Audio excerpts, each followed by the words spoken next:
Right, thank you very much for that. As I said, we had 27 public questions this morning.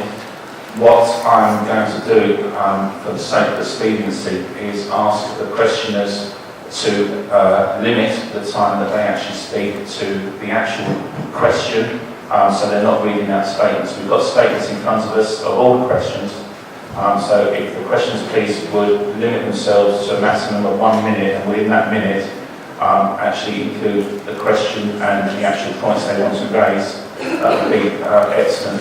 You can, of course, if you wish, just to say as written, in which case we can take it as written and read by ourselves. What I'm going to do is take some general questions to start with, and then questions that relate to items on the agenda I'll be taking just before we start looking at that agenda item, or as we get to that agenda item, we'll take the questions on it. So, to start with the general questions, I've got Mary Pouncin, Wendy Blythe and Rosamund Bowe. Those three are just general questions that I will take now, and the others I will take and read out before on each agenda item. Okay. So, Mary Pouncin, please come and sit. And as I say, if you could limit it to 1 minute, please. I will have to be quite ruthless to be fair to everyone. Thank you.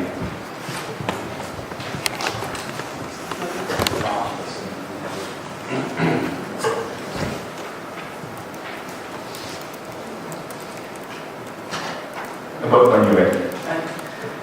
This meeting is a crucial part of the process that will result in millions of taxpayers' money being spent. It requires more in-depth consideration than is possible in this meeting, which is aiming to bulldoze through 6 major proposals. The consultation feedback did not make it to the City website until Tuesday evening, and some still remains unpublished. In addition, the Executive Board meeting has been brought forward by a week. It does not seem a democratic process, and I'm concerned that there's not enough time allowed for proper reflection on the schemes, which, if done poorly, will have a detrimental effect on the lives of residents, as well as squander taxpayers' money, and waste a great opportunity. Will you please recommend the postponing of the Executive Board meeting to allow sufficient time for Assembly members and the public to assimilate all the information and review the impact of these measures?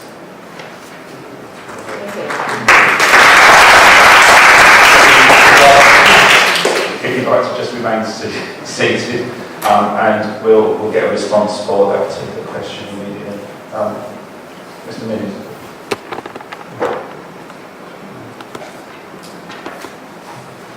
Everyone hear me okay? Everyone hear me okay now? Yes? Okay. First of all, I think I would like to say that we are committed to the spirit of openness and democratic process, and making sure as much information as we possibly can is put out in the public domain.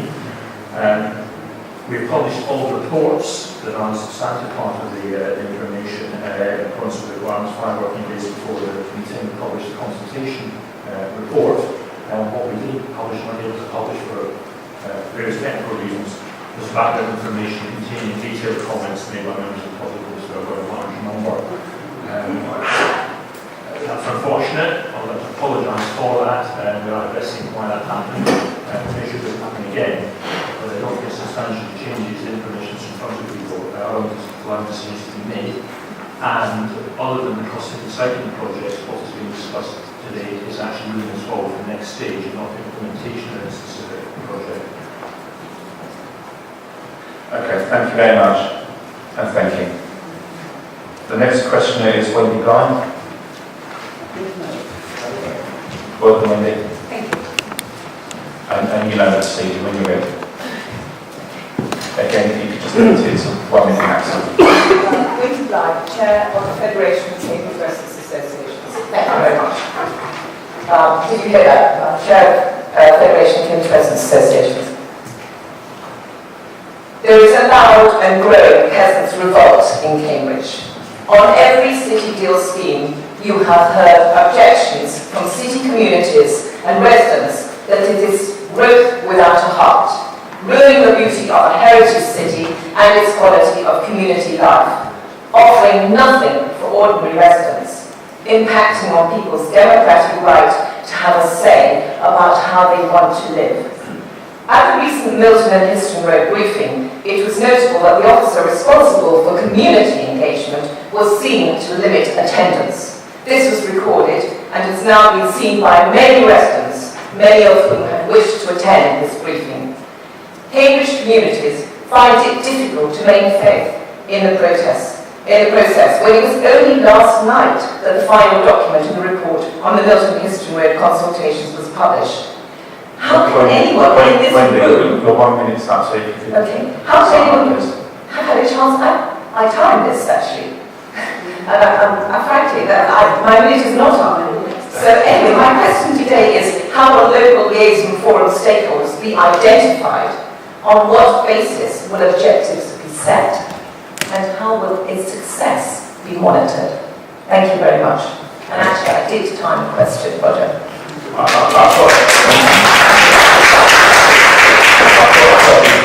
Maybe it's on council time, Which is very limited.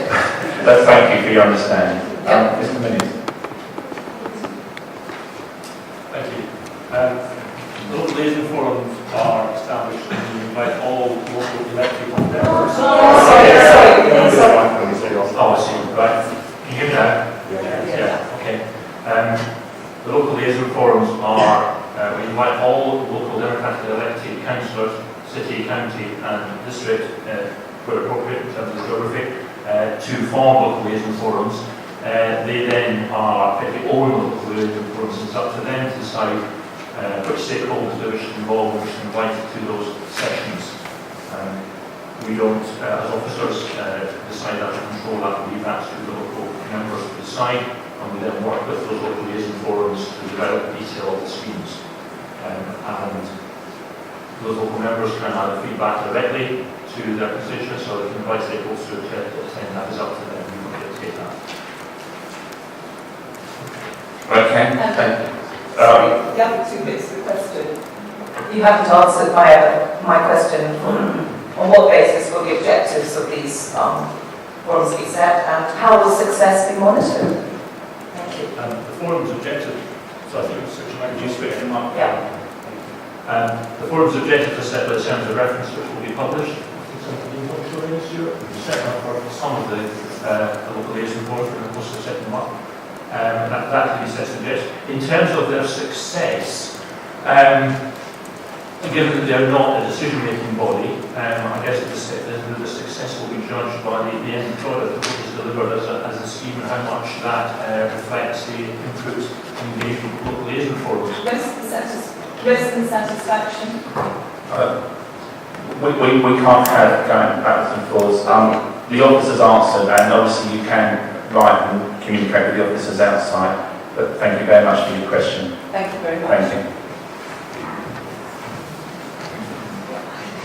Okay, the next question is Roxanne Gabon. Roxanne, welcome. I say if you could just limit it to 1 minute, please.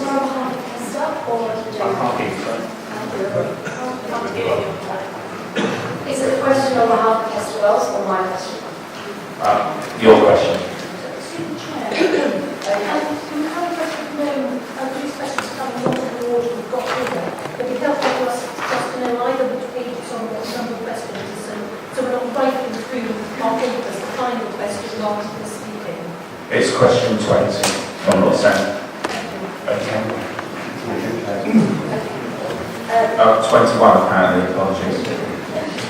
It looks like this. Thank you. Right. Okay. Thank you. So if you could just limit yourself to 1 minute, that There are more people walking and cycling over River Cam every day than people on buses, in cars, taxis, motorbikes and coaches put together. This is not an insignificant number of people. This is not a minority. This is not a fringe group. This is Cambridge's best and brightest. They are young and old, they're business leaders, company directors, cleaners and security guards.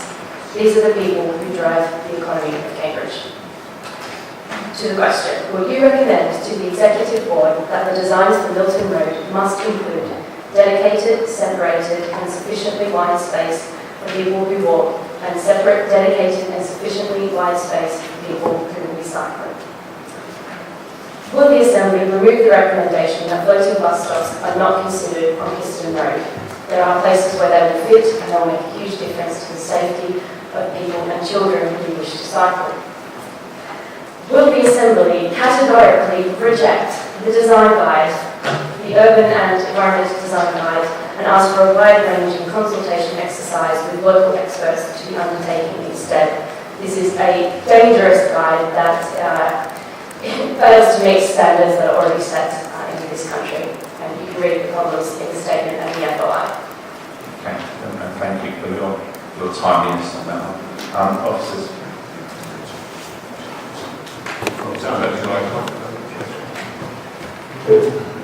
Okay, can you hear me? Is that right? Okay, thanks for that. The reason I tonight on Histon Milton Road, and in that we do talk at length about how we can integrate the whole level of usage along that corridor, particularly cyclists walking, how we incorporate bus priority. Clearly there are a lot of constraints in those corridors that limit what we can and can't do.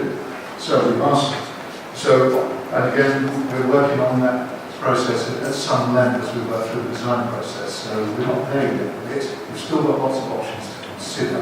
We're looking at the floating bus, and I think we are probably leading the way now as a county council in the way that we develop cycling measures, in particular the floating bus idea.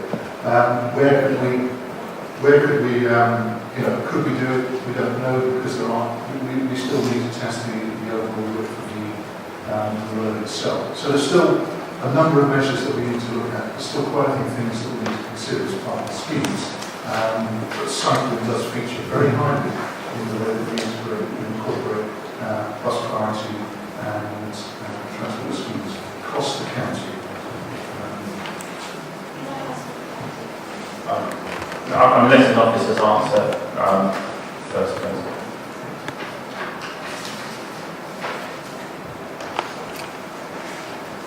I don't know if there's anything we want to say on that, but it is incredible. I think that we're still at this high level of design work in many of the schemes that we've got. We've got a number of cycling measures, we've got cross-city cycling paper on the agenda tonight.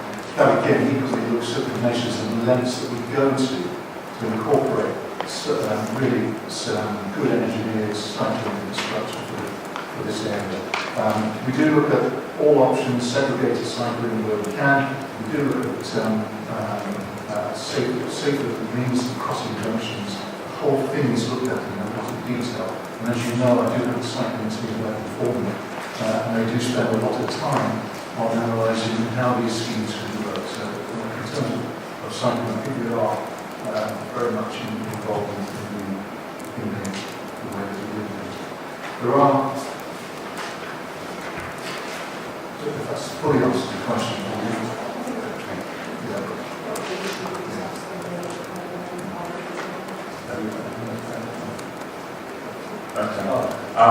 Sorry, could I make a comment at this point? Yes, just 1 second. I just wanted to address, because you're saying you had a follow-up question, but actually the way things are is that questions cannot have a debate or join in the debate, but please follow up your question with officers afterwards. I'm just asking Histon Road, they're saying floating bus stops have been ruled out, and now I'm told not to be considered, so I'm very confused. Are they in, are they out? My question is not for an officer. Okay, on this particular occasion, can we just have clarity, very quick clarity about the floating bus stops? yeah, sorry, to make that clear. We are, as I said, we're looking at both corridors. Where we can, and where there's sufficient width, and where we will too much in the way of landscape, we will consider floating buses. We've looked at Histon Road, and there are many opportunities in Histon Road for us to consider floating buses. Okay, I think any other questions, please take up with the officers afterwards. So thank you very much. Councillor Canada, did you have a question for the questioner? Well, I was just going to make a comment, but I couldn't turn it into a question for the Roxanne. So I just made my comment. Well, it's more a question off the back of the question, because as I say, the question can't answer debate. Well, to do with the floating bus stops, to my understanding and observations, the floating bus stops that have been put into Hills Road and Huntington Road seem to be working really well. And And I think we should endeavour to have them across the city as far as possible, particularly on Histon Road and Wilton. Okay, thank you. Your comments are noted. Thank you for that. What's Edinburgh? Thank you very much for the question. I have my other question, Adam. It's very important for design guide. Tony showed an answer to what I said. And that feels like something that would be worth considering when the environmental design guide is considered as part of the agenda. I would think that's up to the chair. I will answer that one, or get an answer for that one when we come to that part of the agenda. It will not be forgotten. Thank you.